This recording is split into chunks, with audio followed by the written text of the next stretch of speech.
Why is there something rather than nothing? Well, for the time being, try to put any preconceptions you may have about science, faith, God, the Bible, these sorts of things to the side.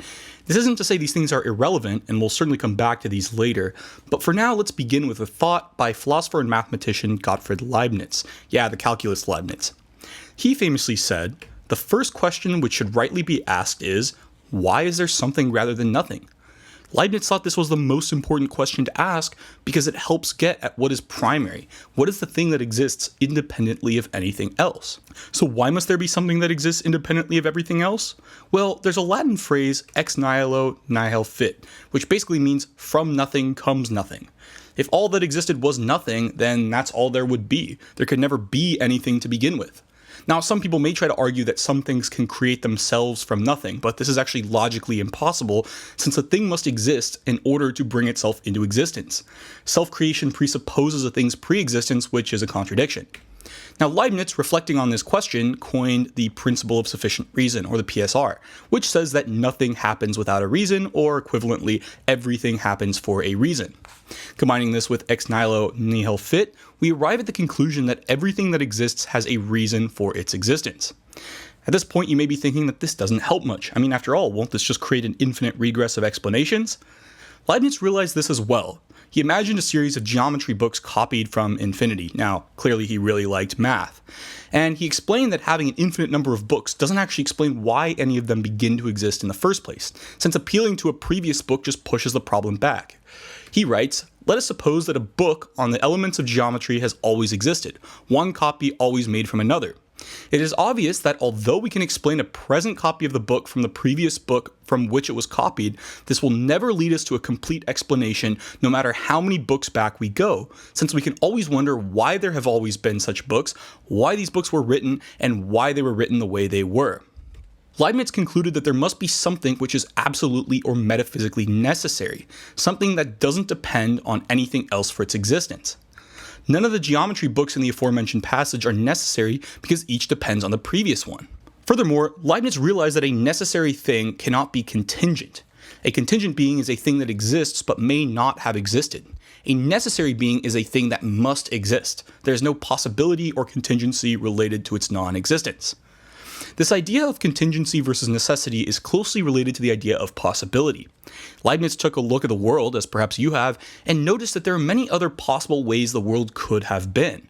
For instance, some of you can imagine a world where Hillary Clinton won the 2016 election. These different possibilities are examples of contingencies, ways the world could have been if things were different.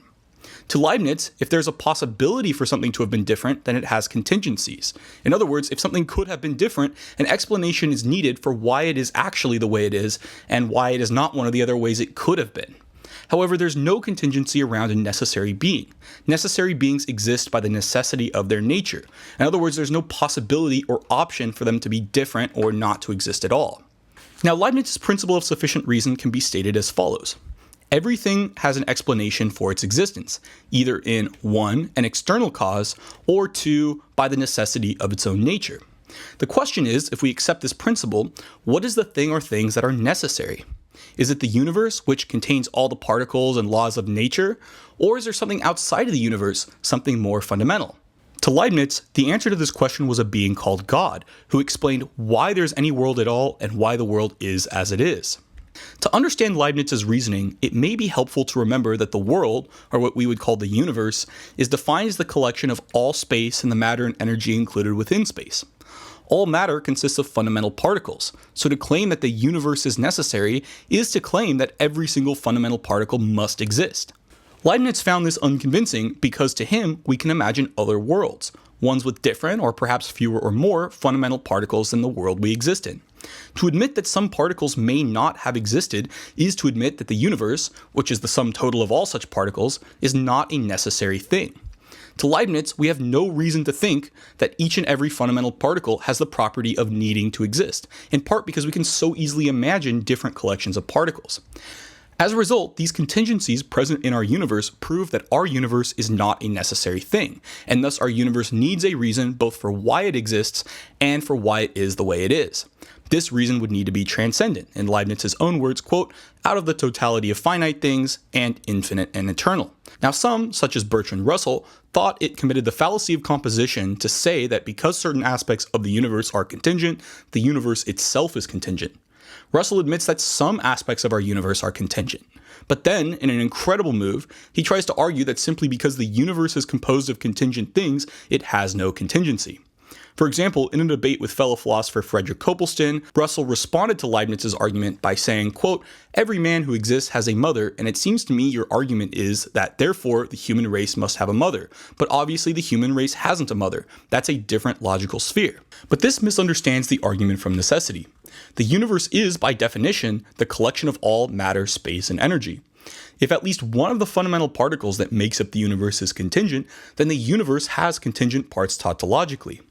Now at this point, Russell can argue that a universe is necessary, that some universe must exist with no explanation for why it is the way it is. But then the question becomes why this particular universe? Clearly a universe with a different set of fundamental particles is a different universe. The universe we all inhabit is an actual universe, meaning if it has any contingencies, it cannot be necessary by definition. By saying this universe must exist is thus equivalent to saying each and every particle must exist necessarily. Claiming this commits the fallacy of composition is like saying it's fallacious to conclude a fence made with some white pickets has some white on it. In other words, a universe with contingent matter is a contingent universe, because the universe without that matter, or with different matter, is a different universe than the one we inhabit, than the actual universe. To look at this another way, consider Leibniz's two questions: why the universe exists and why this particular universe exists. We can create a flowchart here by asking a series of questions. The first question is whether the universe has an external explanation for its existence. If the answer is no, then the universe itself is necessary. If the answer is yes, then the explanation for the universe is God, by definition basically. The second question we're going to ask is whether our universe could have been different. If you answer no, then you say this particular universe is necessary. And if you say yes, then God is the explanation for why this universe is the way it is. Now, if you accept that the universe had an external cause, or you think the universe could have been different, including the possibility that the universe may not have existed entirely, then to Leibniz, you basically believe in God. Now at this point, you may not identify this God with, say, the God of the Bible, but that would be a different question, one that would need additional arguments or revelation to establish. At this point, the naturalist may try to redefine the word universe to mean something else, something other than the collection of all matter and energy. In this case, the universe may be used to refer to something beyond matter and energy, as well as, of course, matter and energy itself. In this new definition, the universe would contain both necessary and contingent parts, the necessary parts explaining the contingency of the contingent parts. But then in this case, the word universe is so defined as to include the possibility of God, since, as we saw before, a transcendent cause may be required as an explanation for why matter and energy is the way it is. And clearly under this new definition, what is meant by the universe includes both contingent and necessary things. So it doesn't answer the question of what is at the bottom of existence. What is the thing that exists independently of all other things? So in other words, the word universe may actually refer to the collection of what we would previously think of the universe, plus some transcendent cause like God that may be necessary to explain why the universe is the way it is. Now, Leibniz was deeply familiar with the work of the 12th century scholastic philosopher and theologian Thomas Aquinas, who used a similar notion of possibility and necessity to determine that a necessary being exists, identifying this being as God. And like Leibniz, Aquinas thought that the existence of God could be found by pure reasoning, explaining that, quote, the existence of God can be known by natural reason and is not an article of faith. Aquinas connected the necessary being he deduced from his 5 ways with the God of the Bible, who identified himself as I am who I am in Exodus 3:14. To Aquinas and many other theologians and philosophers, God reveals and introduces himself as a necessary being by using the Hebrew word ehyeh, translated as I am, which means existence itself and a lack of contingency. Some translations say this verse can be read as I am the existing one, and this point was not lost on Leibniz, who shared this view. What is worth pointing out here is that Aquinas and Leibniz both start with reason and not necessarily the Bible to arrive at the notion of God. Indeed, Aquinas himself wrote that, quote, faith presupposes natural knowledge and reason. And Aquinas was deeply influenced by the 4th century philosopher and theologian Augustine of Hippo, who famously wrote, quote, heaven forbid that God should hate in us that by which he made us superior to the animals. Heaven forbid that we should believe in such a way as to not accept or seek reasons, since we could not even believe if we did not possess rational souls. Now, using the Bible to argue for the existence of God is circular because it often presupposes that God exists and wrote the Bible. Instead, theologians and philosophers typically argue for the existence of a being we call God on the basis of reason or scientific evidence, which is called natural theology. From here, theologians and philosophers are free to argue for revelation or the divine authorship of certain religious texts, and this would be just doing more theology. So, coming back to the question of why anything exists at all, the answer to Leibniz is a necessary being we call God. In the West, many of us immediately think of the Christian God of the Bible when we hear the word God, who loves humanity and intervenes in nature with miracles. For those unfamiliar with or skeptical towards monotheism, I think starting with the Christian God may be a mistake, at least in some cases. The idea of miracles won't make a lot of sense to people who don't understand or perhaps are not open to the idea that there is a necessary being who explains why the universe is the way it is. And obviously much more can be said about this. For instance, Muslim scholars, such as Al-Ghazali, in my view correctly identified that only a personal being, one with freedom of the will, can actualize a given state of affairs out of a set of different possibilities. While Al-Ghazali may not have had Leibniz's exact notions of contingency and necessity when he reasoned God must be personal, the shoe fits. The actual universe is the way it is due to God's will combined with his power to actualize any state of affairs in congruence with his will. Furthermore, miracles or temporary suspensions to the usual or natural order, especially for the purposes of revelation, become entirely possible as well.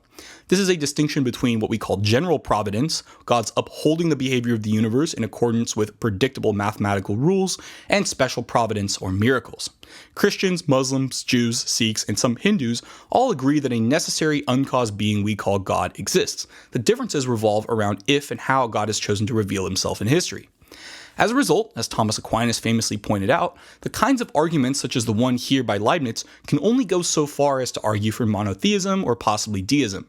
To go further, one needs to take a serious look at different claims around revelation, such as the ones we find in the Bible, to see if this being has revealed himself in history. Anyway, thanks for watching, and I will see you in the next video.